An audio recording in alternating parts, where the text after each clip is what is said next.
Olá, queridos, tudo bem com vocês? Estamos aqui para mais um Bíblia Todo Dia.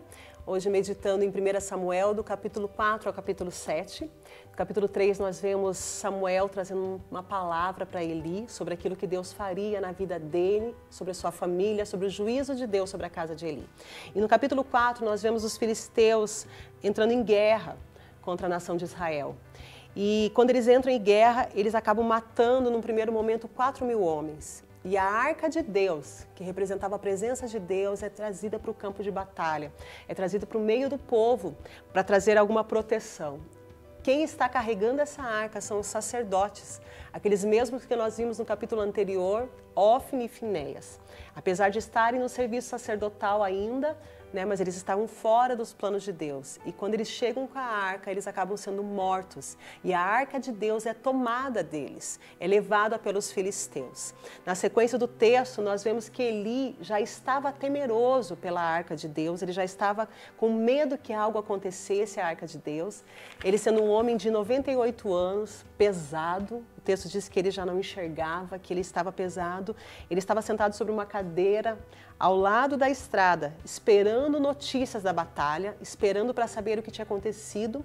Quando chega um mensageiro, ouvindo todo aquele barulho, ele já sabe que algo está errado. E quando o mensageiro chega e diz para ele assim, eu fugi e vim trazer uma mensagem para você. Olha a primeira pergunta que ele fez, o que aconteceu? E o mensageiro diz, Israel foi derrotado pelos filisteus, o povo foi massacrado, 30.000 homens tinham morrido já nesse massacre, seus 2 filhos, Ofni e Finéias, foram mortos. E a arca de Deus foi tomada. O texto diz que quando ele menciona o que tinha acontecido com a arca de Deus, ele cai da cadeira para trás, quebra o pescoço e morre. Ele estava com o coração tão preocupado com a arca de Deus, porque ele sabia o que aquela arca representava. Ele sabia que a arca de Deus representava a glória de Deus sobre aquela nação. Então, quando ele soube que aquela arca tinha sido levada, ele caiu e quebrou o pescoço e morreu.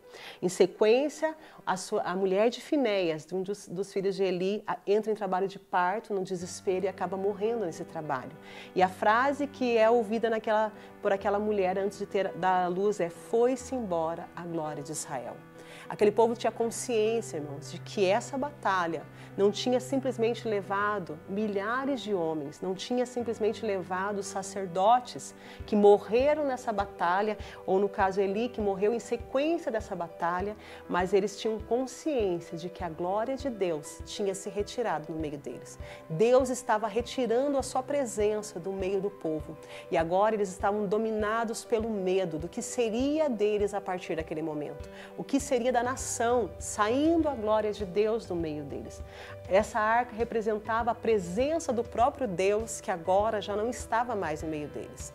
E eles estavam totalmente vulneráveis. O capítulo 5 fala sobre a arca no tempo que ficou no território filisteu.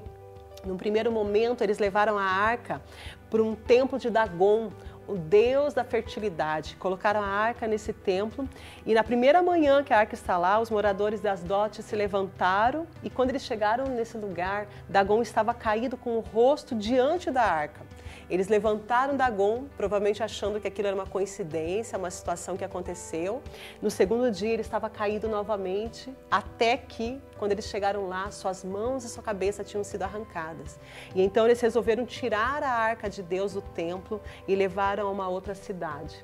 Cidade essa que foi tomada por tumores, onde as pessoas acabaram ficando enfermas, acabaram morrendo, e eles levaram novamente a outro lugar, e os filisteus começaram a entrar em desespero, porque em todos os lugares que a arca de Deus chegava, o povo sofria. Aonde a arca chegava, chegava também juízo de Deus. O que é interessante é que essa mesma arca que a gente ouve falar, que é a arca que traz a presença de Deus, a glória de Deus, para os filisteus, ela se tornou um juízo de Deus, mostrando, irmãos, que o mesmo Deus que traz glória, que traz a presença dele para um povo que é separado, que é obediente a ele, é o mesmo Deus que traz juízo para um povo que não tem aliança sobre ele. Então eles começaram a armar um esquema para devolver a arca. Eles perceberam que a arca para eles era prejuízo, que a arca para eles não era algo bom. Então eles acabaram criando uma situação, colocando a arca sobre 2 vacas que tinham recém desmamado, e eles resolveram mandar presentes aos israelitas, mandar muitas peças de ouro, né, em formato de tumor, em formato de rato, representando as pestes que tinham vindo sobre eles, agora numa oferta. O que me chama a atenção é que mesmo os filisteus, pessoas tão longe da vontade de Deus, entendiam que de alguma forma eles tinham que pagar uma oferta pela sua culpa. Eles entendiam que eles tinham feito algo errado tomando a arca e agora eles resolvem devolver a arca para o seu lugar de origem e ainda mandar ofertas pela sua culpa. Eles colocam essa arca sobre essas vacas e eles dizem assim, ó, se essas vacas forem em direção da cidade, é porque Deus está querendo que vá mesmo e Ele vai nos livrar dessa peste. Agora, se elas não forem, não é para isso acontecer. E o que chama atenção, irmãos, é que essas vacas elas eram recém-desmamadas. E alguns leem e falam, mas o que isso tem a ver?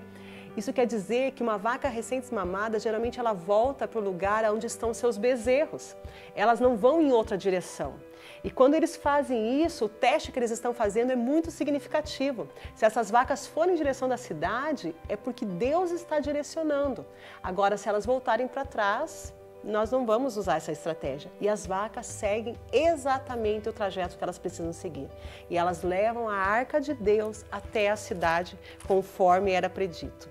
E quando nós vemos a chegar essa arca à cidade, então a arca permanece por um tempo e Samuel, ele acaba chamando todo o povo. No capítulo 8, Samuel ele chama o povo e ele orienta o povo, dizendo assim, se nós voltarmos para Deus, se nós fizermos aquilo que Deus quer, e nós nos livrarmos de todos os nossos deuses estrangeiros. O que nós entendemos aqui, irmãos? Além da arca de Deus ter saído, aquele povo estava vivendo em idolatria.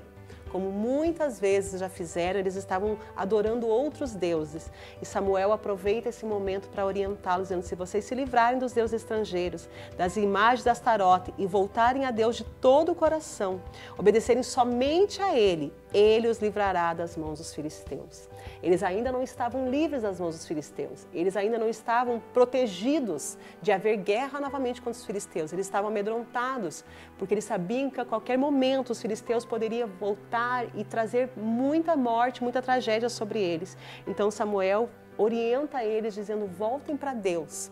Façam somente a vontade de Deus, sirvam somente a Deus e Deus os livrará. E o povo então se reúne, ora a Deus, né, e começa a jejuar, confessam diante de Deus os seus pecados e então Deus os abençoa. E nós vemos aqui os filisteus tentarem novamente invadir, né, novamente atacar esse povo. E o texto diz que Deus estendeu a mão contra os filisteus. No versículo 13 diz assim, assim os filisteus foram derrotados e não voltaram a invadir Israel por algum tempo. Durante toda a vida de Samuel, a mão do Senhor esteve contra os filisteus. Enquanto Samuel viveu, Deus livrou esse povo dos filisteus. Através de uma voz poderosa que veio do céu, Deus causou pânico nos filisteus e os afastou dos israelitas. Nós vemos aqui que não foi a estratégia de um homem, que não foram as forças, que não foram aqueles homens que eram preparados, que conseguiram livrar o povo de Israel das mãos dos filisteus, mas o próprio Deus. Bastou esse povo fazer uma aliança com o Senhor, bastou esse povo voltar a adorar a Deus e Deus os protegeu. Enquanto Samuel esteve com eles, Deus esteve guardando eles das mãos dos filisteus. Que Deus os abençoe e até a próxima.